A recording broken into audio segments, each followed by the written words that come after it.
palms pressed together, we say the Sufi invocation of Hazrat Inayat Khan. Towards the one, the perfection of love, harmony, and beauty, the only being, united with all the illuminated souls who form the embodiment of the message, the spirit of guidance. Oh, I said the message, but I think the prayer actually says the embodiment of the master. But we could also say the mother, we could also say the universe, we could also say prophets. It's universal. The intention of Murshid was that that word master embody all the master saints and prophets. And we invoke all of them here because they're our teachers. They are the holders of wisdom and light, which we'll be talking about today. Towards the one. Take the sacred syllables. Blow them as light into your palms and bless yourself. As if it's Murshid's palms passing over your auric field and blessing you, blessing us. So today, the class is called God Realization, Self-Realization, the Teacher and the Pupil. And as we go through the teaching, it was my intention because just a few days ago, well, 5 days ago exactly, we celebrated the passing of Hazrat Inayat Khan 97 years ago. We call it the Urs, which means union or reunion. The Sufis often call it's the wedding day because it's reuniting the soul in the beingness of God. It's a return home. So there is a lot of celebration that happens around that. There is, of course, sorrow and loss, but if we can remember, and some of you, I've held your hands while people have been passing that are special to you, so you know how I feel about that. And yeah, they're always present, and Murshid certainly is with his body of teachings. Now, if you're not connected to the tradition, because I realize not everyone's an initiate, you can think of this as, when we talk about the teacher, a wise friend, someone that you would go to as confidant and an advisor. It could be nature even. It could be your interaction with animals.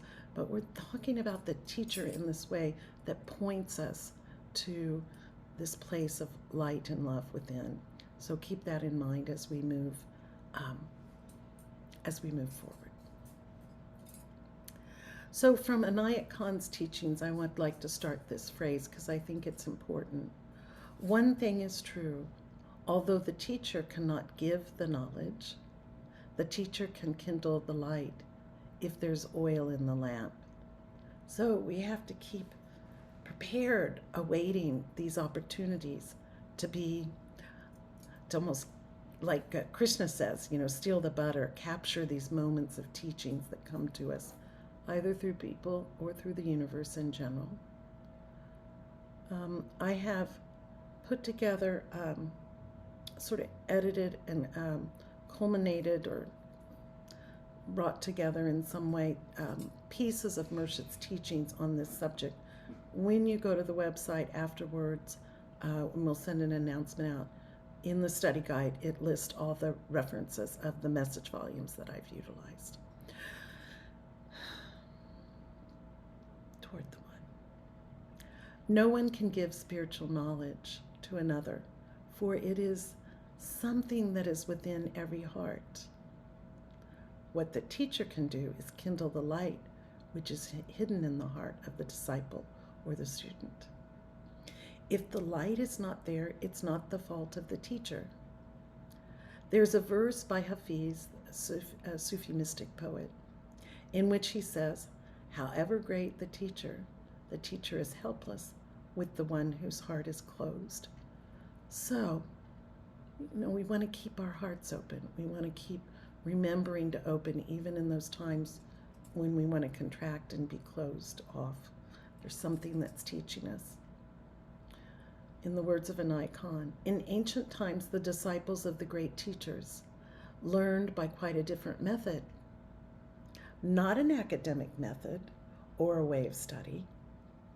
The way was an open heart. With perfect confidence and trust, they watched every attitude of the teacher, both towards friends and towards people who looked at the teacher with contempt. It happens.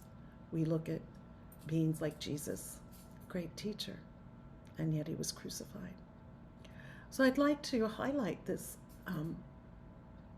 teaching of merchants by conveying my own experience when I was living for a short time in Konya, Turkey.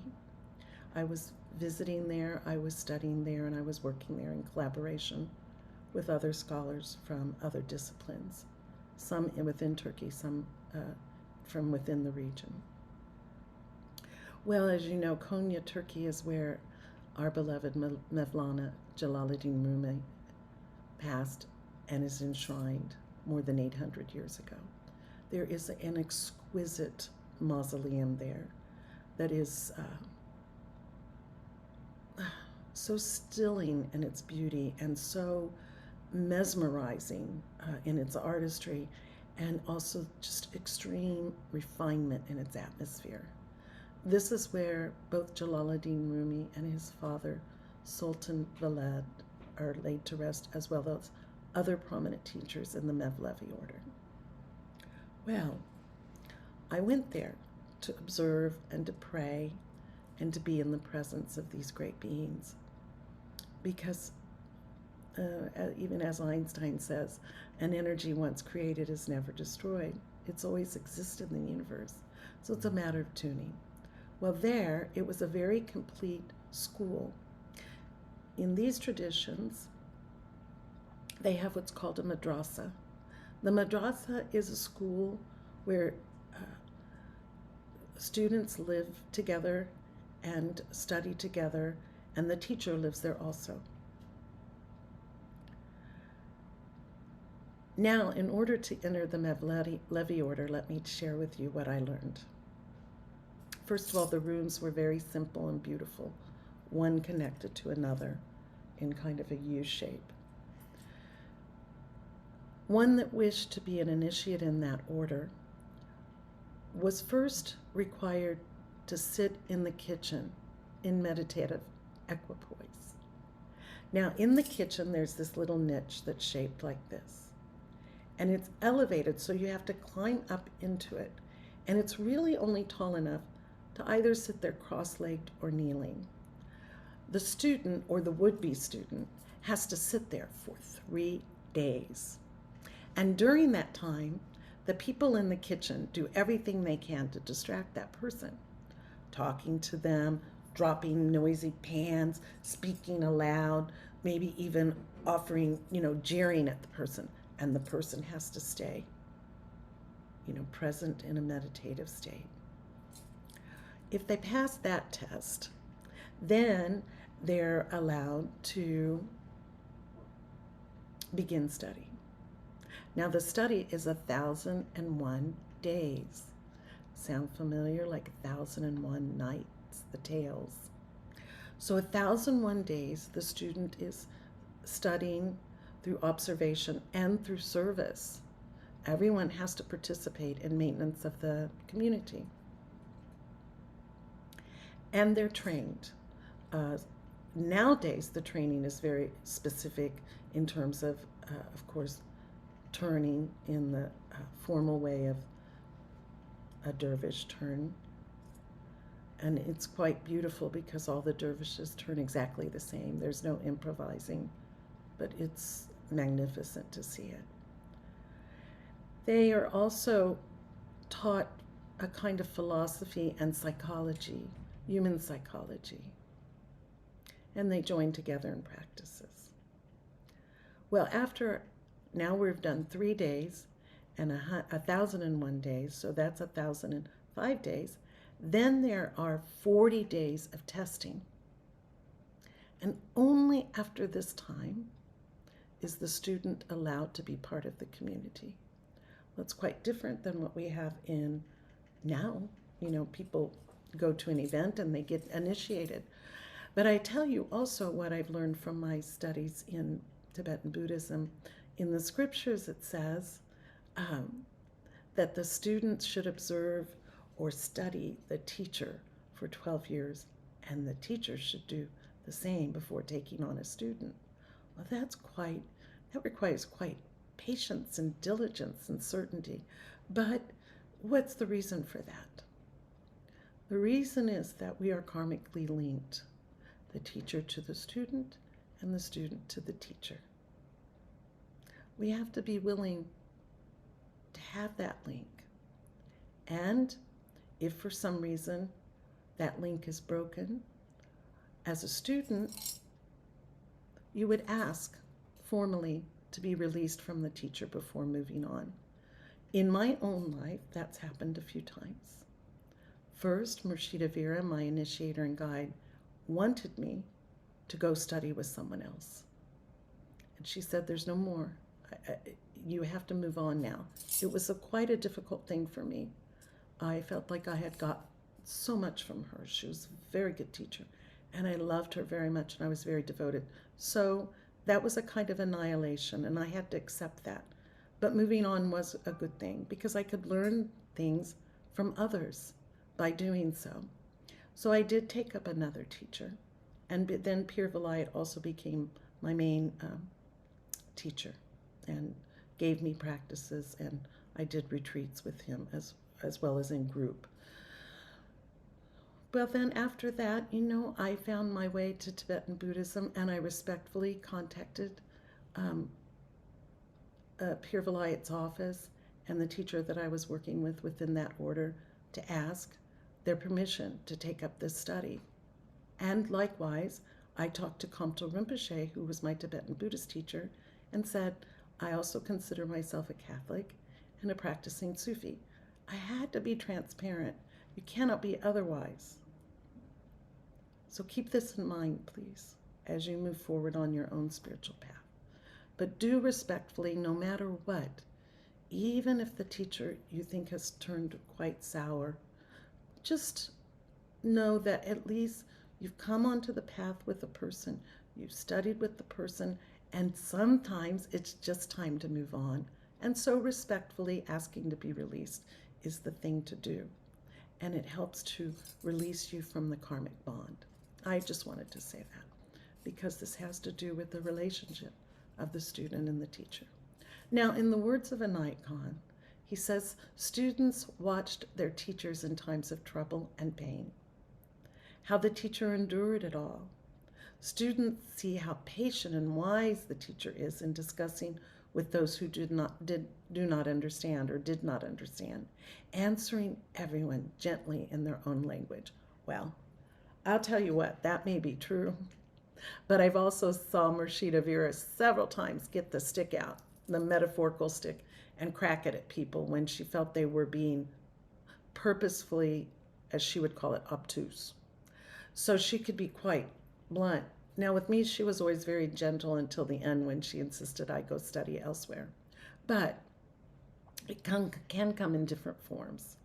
So Murshid says, the teacher shows a mother's spirit, the father's spirit, the brother's spirit, the sister's spirit, the child's spirit, the friend's spirit, forgiving kindness, an ever-tolerant nature, respect for the aged, compassion for all, and a thorough understanding of human nature. A thorough understanding of human nature. In this way, the disciple learns something that no discussion or books on metaphysics can ever teach. That is, all the thoughts and philosophy arise from the heart.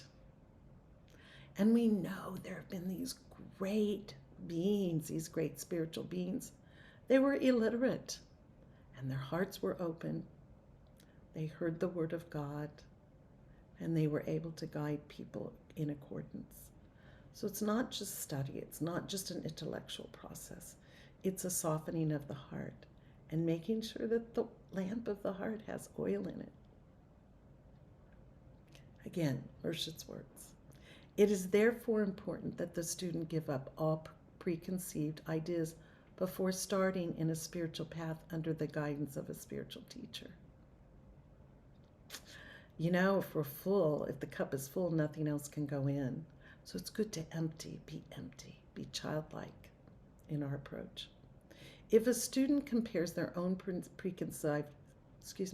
if the student compares their own preconceived ideas with the ideas of the teacher, it's most probably they will not agree. The one who is sure of their own ideas need not go under discipleship. You know, I think about when Murshid was giving these lectures, what was he trying to teach people then?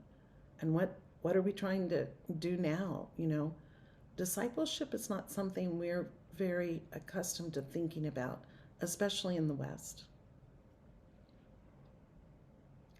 We're very interested in individualism and self-assertion. This is a different kind of path, and it teaches us something very beautiful. I'm reading a book by a friend of mine who lives here. She's middle to late 80s, although she's quite exquisite. She was a dancer, a singer, and a teacher. And she lived for a time through, Castro's Cuba. And her husband, although she didn't know it, was involved with the revolutionary movement. He was also a businessman. And she purposely did not know to protect her. But at one point, Castro's Secret Service came to their home. She had 2 babies, an infant and a 2-year-old. And they ransacked the house looking for maps and, communications and even arms. And eventually they took her to a detention center. And she said it was one of the beautiful homes in Havana, and it had been turned into this center, and it sounded quite horrible, although she described it in a refined way because she's a very refined person. But she said, we stood in lines as if we were in the grocery store, and what they handed out was, stay here, go to a dungeon of a prison, or stay here for interrogation, go to this dungeon of a prison that it was, I guess, an awful place to be, or be executed. So she was trying to keep her wits about herself and be loving, really, in some ways. She tried to engage her captors during interrogation. She tried to find ways to connect with them on a very human level. And, her main goal was, she knew her husband had gone away. She found a way to have someone, it was like a miracle that she could get someone, communicate to them in spite of her home being overrun with guards.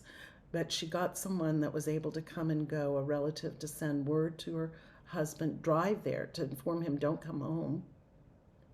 And then she was taken for detention and questioning, and all she could think about was, I have to get home to my babies. So she was very measured and very mindful of how she would deal with these guards and her interrogators. And after a period of time, they told her, gather her things. Her things were the clothes she wore, a comb, and a toothbrush that she had taken with her. And she thought, oh, Lord, where are they going to take me? Because they knew if they went one way, they were going to, if they saw the car go a certain way, they were taken out of the city for execution. If they went another way, they could go to the prison. But at any rate, they just released her. And it was because of this gentleness and her kind of not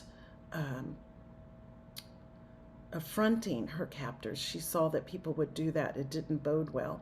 So, I'm learning a lot by reading this book, because it must have been so unbelievably frightening. And I'm just reading the part where she said, what it did was, she realizes that it was a bad experience. And for some years, although she's a very happy, charming, light-hearted woman, her voice is even musical.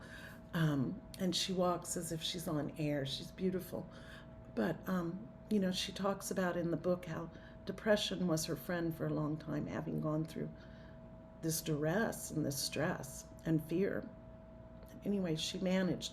And I share that because it shows a gentleness of heart and the capacity to overcome one's impulse to maybe be egoistic in the spite, in the face of this kind of adversity. She saw other women fighting the captors. It didn't go well for them, so she learned from that. Silence was her watchword. So again, the philosophy of the heart, that all thoughts and philosophy arise in the heart. Murshid's words, it is therefore important that a student give up all preconceived ideas before starting in a spiritual path under the guidance of a spiritual teacher. Again, an empty cup. And of course, when we see the Sufi emblem, it's a heart, and in the heart is a star, but under the star is a crescent, meaning it's empty, waiting to receive this divine light. So this emptiness, or this, in Buddhism, it's a no mind, don't know. Or, anyway. So remembering that, again, all thoughts and understanding arise from the heart, and it's best to leave preconceived notions at the door. I found that with some of my most intelligent students, that they come with a lot of words, and then slowly they fall into a silent receptivity, which is quite beautiful to see that evolution. So Murshid goes on to say, if a student compares their own preconceived ideas with the ideas of the teacher, it is most probably that they will not agree, and the one who is not sure of their own and the one who is sure of their own ideas need not go under discipleship. The Sufi instead takes the path of annihilation. Well, what this means is not, putting aside one's own ideas, softening, being receptive. We're not punishing ourselves or starving ourselves or standing on one leg, or, it's a kind of inner annihilation of surrender. It's a softening. Again, the Sufi instead takes the path of annihilation, and by the guidance of a teacher on the path, finds at the end of this journey that the destination is their very self, capital S, their very self. A person may either study for 1,000 years, or a person can get directly to the source to see if they can touch the root of all wisdom and knowledge. Again, Murshid talks here himself about, in the center of the emblem of the Sufis, there is a heart. It is a sign that from the heart a stream rises. From the heart a stream rises, the stream of divine knowledge. From the heart a stream rises, the stream of divine knowledge. So just this is a caveat within this teaching. I say our spiritual teacher, our Murshid, our guide, our Sherpa, the one that guides us on the treacherous path sometimes. In the Himalayas, we had Sherpas. And they guide us to this heart stream. That's what they're doing. They're guiding us to this heart stream, the stream of all knowledge. And sometimes they don't do it with their words. Sometimes they do it with their actions. Or sometimes they do it with holding up a mirror to us so we can see something about ourselves. It might even be something we don't like, but we can learn from it, and we can soften it, and we can refine it. And then this is a quote by Murshid. And I'm saying this today because, of course, it's right in between Murshid's Urs, and we're coming upon Valentine's Day. So I thought this quote was perfect, and it relates to this teaching. And then we'll do a practice. These are Murshid's words. The work of the spiritual teacher is like the work of Cupid. The work of Cupid is to bring two souls together. And so it is. And so is the work of the spiritual teacher, to bring together the soul of the murid and God. So he's a matchmaker. bringing us together, which might be maybe we could call it a reunification or a remembrance, bringing the parts home to rest in the heart. In order to do this, though, we have to, there's a process that takes us there. In this process, it must be opening the heart, opening. And Jesus said, knock and ye shall open. And also, I think it was Jesus that also said, ask and you shall receive. And Rumi says it about this door seal where the two worlds meet, and that we're crossing back and forth. When you think about it, Da Vinci's measurement of man, where do those two worlds meet? The earth and the heavens, they meet in the heart. Okay. So I'd like to work with this practice. We've worked with it before. I'd like to kind of do it again, highlight certain things about it, and we'll revisit it in a little bit too, because we're going to loop back around and show its relationship to other practices. The word is fatah, F-A-T-T-A-H.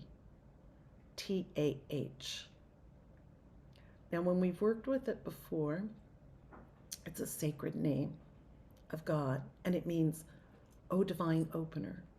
So we're opening the doors to the heart. And it is said in this way, because it's when they spell it out or do the transliteration, it's F-A-T-T-A-H. So it's a little bit of emphasis on that double T. And I think last time we did it, I thought, think of it like when you're trying to open a really tough jar and you kind of get that little air pocket out, so that's what we're doing. It's like we're kind of popping that, and it's opening the lid of the heart. So it's, and I'll say it, but I'll say it again when we do the practice. So it's ya fatah, and if you say the ta, you feel it's like a lifting in the heart. Ya fatah. Okay, so what does it mean? Oh my God, the meaning is so beautiful. It means it's both to begin and to open. So we take these steps inward on this inward journey, and we're opening at the same time. Yavata is a practice. It opens the heart to infinite possibilities of the divine presence, because of course the divine presence is infinite. And this opening is continuous. It keeps happening. Yavata. Yavata clears away the veils of darkness over the heart, and it uncovers the light within. Yavata is the power to clear away obstacles and open your path for success.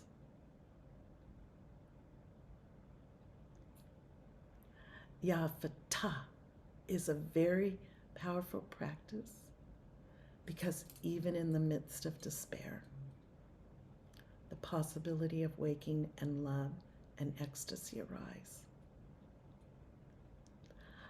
They say it's always darkest before the dawn, or in the dark night of the soul, about the pain in the owl's eye because it's struck with light. So sometimes despair is the light trying to push through us. So try to change it. And what's to be learned from that? Those difficulties are, when we're moving along and everything's great.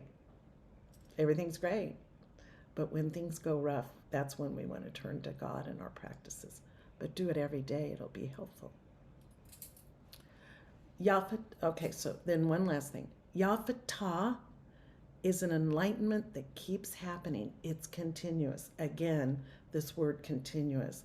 And I was thinking as I was doing the practice, I was thinking about this explanation of being continuous. There's this quote by Jalaluddin Rumi. I mentioned him earlier. And it says, I become a water wheel, turning and tasting you. And then it says, as long as water moves. So what's that mean? As long as water moves, what does it mean?